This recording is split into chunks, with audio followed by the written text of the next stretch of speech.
निबोधत।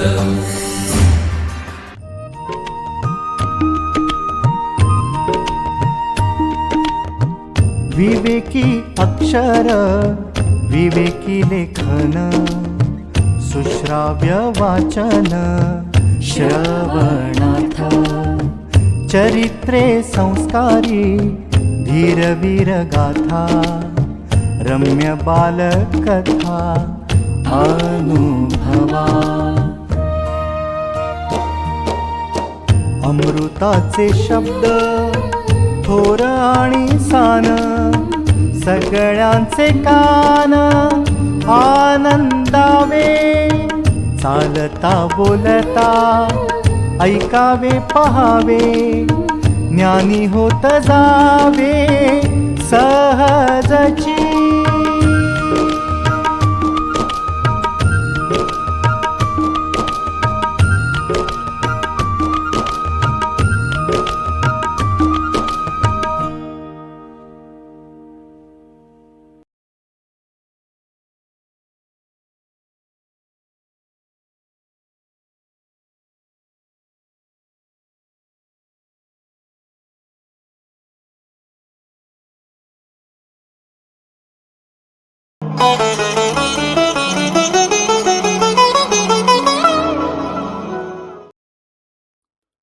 सूर्योपासना संपूर्ण आरोग्याची नांदी. लेखक निखिल कुलकर्णी. अभिवाचन निखिल कुलकर्णी आणि स्वाती महाळंक. प्रकाशन विवेकानंद केंद्र, मराठी प्रकाशन विभाग, पुणे. अर्घ्य दुसरे, संप्रज्ञात समाधी. मागच्या अर्घ्यात आपण सूर्यनमस्कारांची थोडीशी पार्श्वभूमी पाहिली. श्रीमंत भवानराव पंतप्रतिनिधी यांनी सूर्यनमस्कार या व्यायाम प्रकाराचा भरपूर प्रचार आणि प्रसार केला. त्यांच्या संस्थानातल्या सर्व शाळांमधून मुलांना हा व्यायाम प्रकार शिकवला आणि करायला लावला. त्यायोगे एक अत्यंत भरीव अशी कामगिरी श्रीमंत भवानराव पंतांनी केली आहे. हा व्यायाम करणारे आपण सर्वच जण त्यांच्या या भरीव योगदानाबद्दल आजन्म ऋणीच राहणार आहोत. आज आपण सूर्यनमस्कारातून संप्रज्ञात समाधी कशी साधायची ते पाहणार आहोत. If you don't unlearn, I have nothing to give you. You are already too full, असं ओशोंनी म्हटलेलं आहे. आपण जेव्हा एखाद्या गोष्टीच्या लाभाचा किंवा नुकसानीचा विचार करतो, तेव्हा तुमच्याकडे जे नाही ते जर तुम्हाला मिळालं तर तुम्हाला ते लाभदायक वाटतं. आता याच तर्काच्या आधारानं एखाद्या व्यायाम प्रकाराचा माणसाला लाभ झाला असं कधी वाटू शकेल? तर जेव्हा माणसाकडे नसलेली एखादी गोष्ट तो व्यायाम प्रकार त्या माणसाला मिळवून देईल तेव्हाच. आता ते स्पष्ट करण्यासाठी आता या माणसाकडे काय नाही ते आधी शोधावं लागेल, आणि ते शोधण्यासाठी त्या माणसाकडे नेमकं काय काय आहे ते पण बघावं लागेल. तर माणसाचं बाळ जन्माला येतं तेव्हा त्याच्याकडे असतात 3 गोष्टी. पहिली म्हणजे त्याचं शरीर, दुसरी म्हणजे त्याचं मन, आणि तिसरी म्हणजे त्याचा आत्मा किंवा त्याच्यामध्ये असलेली चेतना. आता या तिघांचा विचार केला तर आत्मा किंवा चेतना ही तर अगदीच निर्दोष निखळ आहे. तिच्यामध्ये काही सुधारणा करण्याची गरज नाही. बऱ्याच वेळेला शरीराची पण तीच गोष्ट असते. एखाद दुसरं दिव्यांग जन्मलेलं बाळ सोडलं तर बहुतेक शरीर देखील उत्तमच असतात. 2 हात, 2 पाय, उत्तम चालणारं हृदय, तितकाच कार्यक्षम असा मेंदू, असं सगळं उत्तम शरीर आपल्याला मिळालेलं असतं. मग आता नेमका लाभ कशाला व्हायचा आहे? तर ते बाळ जसं जसं मोठं होत जातं तसं तसं त्याच्या मनाचे कंगोरे बदलत जातात.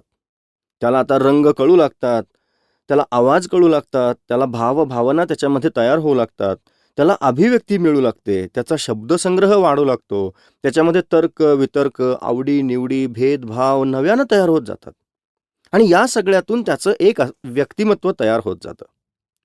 मग त्याला काही माणसं, काही गोष्टी, काही ठिकाणं विशेष आवडू लागतात, हवीशी वाटू लागतात, ज्याला ॲफिनिटी म्हणतात. काही माणसं, काही गोष्टी, काही ठिकाणं आवडेनाशी होतात, आणि यातून मग पुढं त्याचे वैचारिक गुंते वाढत जातात. त्यातून वैचारिक भावनिक ताण तयार होतात, आणि मग या सगळ्या मानसिक स्थित्यंतराचा परिणाम त्याच्या शरीरावर देखील दिसायला लागतो. त्याची तलम मुलायम अशी त्वचा आता राकट खडबडीत होत जाते. त्याच्या रक्तवाहिन्या ताठर होत जातात, स्नायू कठीण होत जातात, सांधे आखडू लागतात. मनाप्रमाणेच शरीराचा देखील लवचिकपणा हळूहळू संपत जातो. आणि मग लोकांचे पाय धरता धरता किंवा ओढता ओढता, हे जास्त त्यानं लावून घ्यावं, तर लोकांचे पाय धरता धरता खाली वाकून स्वतःच्या पायाचे अंगठे धरताना मात्र आता पृथ्वी प्रदक्षिणा करून आल्यासारखं वाटायला लागतं. डोळे निस्तेज होत जातात. आणि एक दिवशी हृदयातली एखादी धमनी वाहता वाहता थांबते. एका निरागस, मृदू आणि तेजस्वी अशा बाळाचं एका आखडून गेलेल्या, कपटी, अकाली वृद्धत्व आलेल्या आणि निस्तेज अशा प्रौढ माणसामध्ये होणारं हे बिभत्स रूपांतरण, ही होते माणसाच्या आयुष्याची एकूण मिळकत. त्यामुळे we are little bit too full असं म्हणायला काही हरकत नसावी. म्हणून आपलं ते गेलेलं शैशव परत मिळवण्यासाठी आपल्याला आता थोडंसं अनलर्न करावं लागणार आहे. या पार्श्वभूमीवर ज्या गोष्टीतून माणसाच्या आठवणींचं चरवण थांबेल, ज्या गोष्टींमुळे भावनिक आवेग आखडते घेतले जातील आणि ज्या गोष्टींमुळे वैचारिक तांडव शांत होईल, ती गोष्ट ही माणसासाठी सगळ्यात जास्त फायद्याची म्हटली पाहिजे. अर्थात हे सगळं होत असताना त्या गोष्टीचा शरीराला कसलाही अपाय होता कामा नये, हे पण लक्षात घेतलं पाहिजे. अल्कोहोल किंवा इतर व्यसनं काही काळासाठी माणसाचं विचारचक्र थांबवू शकत असतीलही, पण त्यातून होणारं शारीरिक नुकसान हे अतोनात आहे. त्यामुळे तो मार्ग हा काही लाभाचा म्हणता येणार नाही. याचा मथितार्थ इतकाच की आपल्याला आता असा मार्ग पाहिजे की ज्यानं शरीराला काहीही अपाय होणार नाही आणि आपल्या मनाचं योग्य संगोपन आणि संवर्धन होत राहील. दुसरा भाग असा आहे की आपल्याला मिळालेल्या शरीर, मन आणि आत्मा या 3 निसर्गदत्त देणग्यांपैकी आपला आत्मा किंवा चेतना ही सर्वात जास्त प्रामाणिक आहे. त्याच्या इतकंच शरीर देखील प्रामाणिक आहे. शरीराचे धर्म ठरलेले आहेत. ते पाळल्याशिवाय शरीराला चैन पडत नाही.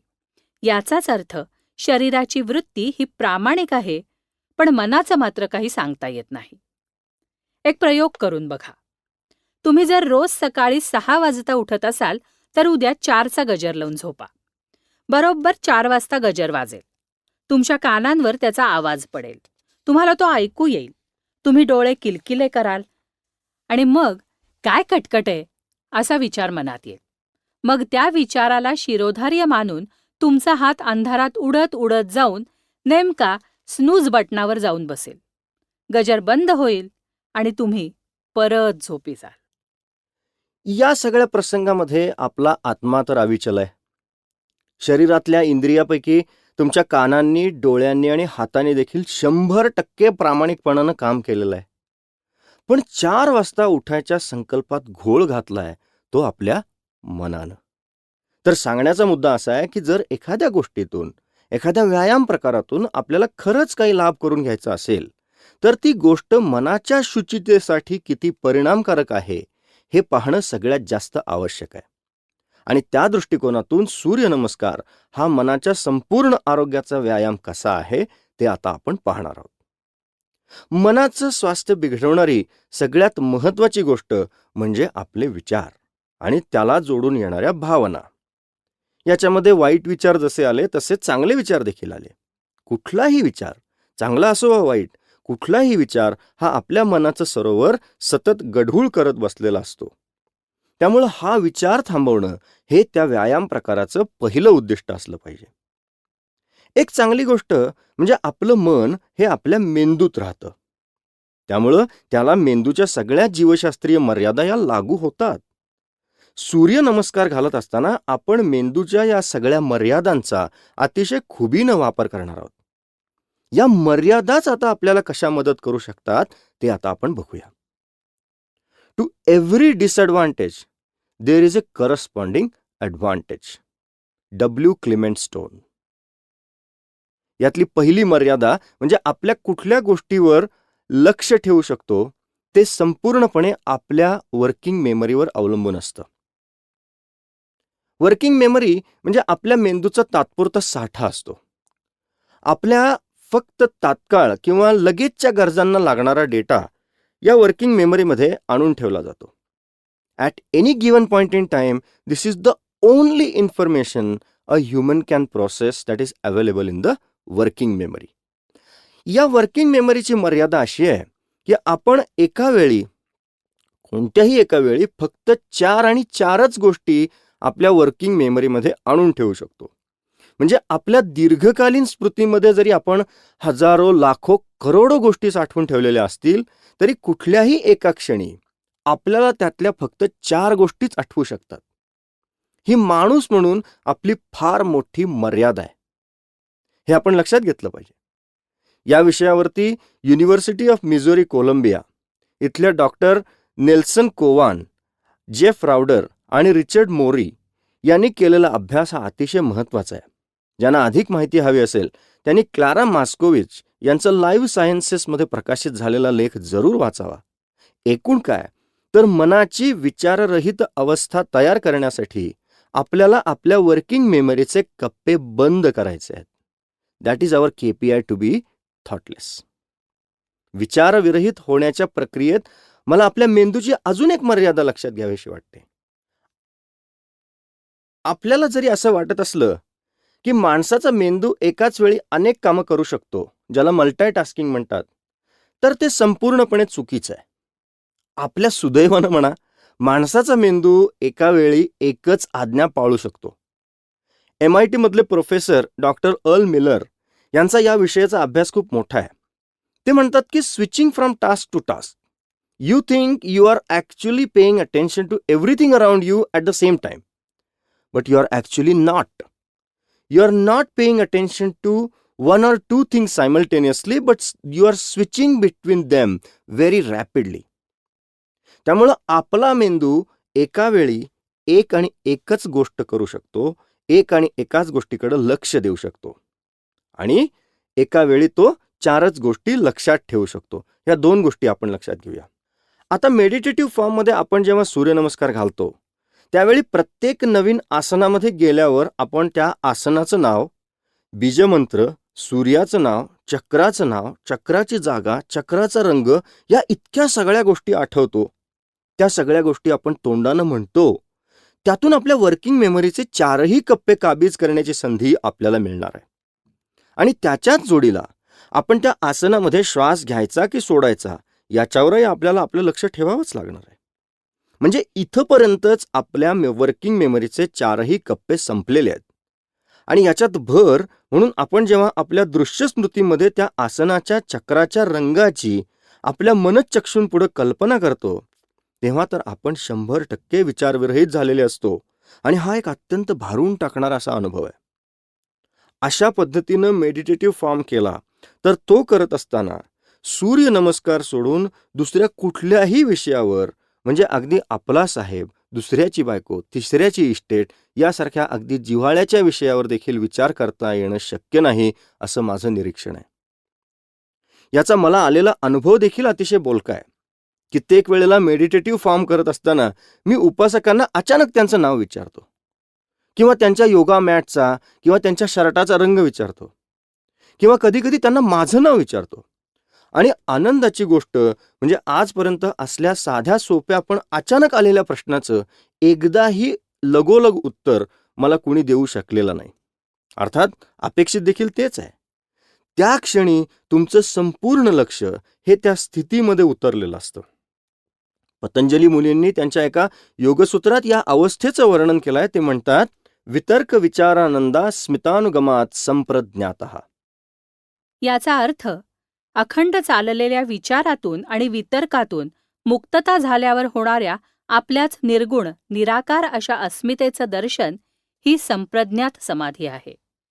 विचार आणि वितर्क नाहीसे करून मनाचं सरोवर प्रत्येक आसनात निवळशंख करून देणारा सूर्यनमस्कार हा पतंजली मुनींनी सांगितलेल्या संप्रज्ञात समाधीपेक्षा कुठेही कमी नाही असं मला वाटतं.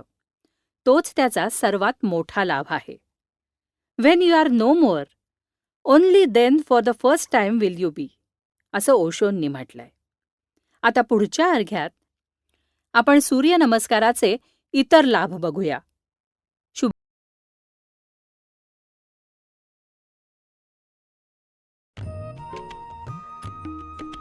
विवेकानंद केंद्र मराठी प्रकाशन विभाग म्हणजेच MPRV गेली 35 वर्षे संस्कारक्षम आणि राष्ट्रजागरणपर पुस्तकांच्या प्रकाशन व्यवसायात 135 हून अधिक पुस्तके, 10 लाखांहून अधिक प्रतींची एकूण विक्री, कार्यकर्त्यांना उपयोगी पडेल अशा माहितीची विवेकशलाका आणि केंद्राच्या देशभरातील कार्याचा परिचय करून देणारी कार्यदर्शिका.